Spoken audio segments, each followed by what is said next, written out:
10 বছর পর বাংলাদেশকে কোথায় দেখেন? 10 বছর পর আমি বাংলাদেশকে আসলে এখন আর দেখতে চাই না। কারণ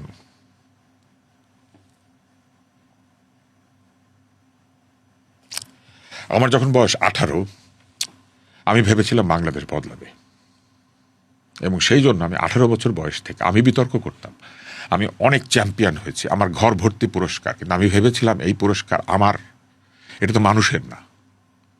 তাই একটা সংগঠন করতে হবে, আমি মানুষকে কথা বলা শেখাবো, মানুষ যুক্তিতে কথা বলবে, মানুষ সহনশীল হবে। আপনার সঙ্গে আমার যুক্তি এবং তর্কের পার্থক্য হলে আমরা একে অন্যের ব্যক্তিগত শত্রু হব না, আমরা একে অন্যের মেধাকে প্রশংসা করতে শিখব। আজকে 30 বছর পার হয়েছে, আমার সেই স্বপ্নের কোনো বাস্তবতা আমি দেখতে পাই নাই। অতএব 10 বছর পরে বাংলাদেশকে আমি চিন্তা করতে চাই না, আমি শুধু আগামীকালের বাংলাদেশের কথা ভাবতে পারি। আমার এখন জন লেননের সেই গানকে মনে হয় যে এইটাই মনে হয় ঠিক ছিল, লিভিং ফর দ্য ডে, একদিন একদিন করে বাঁচি।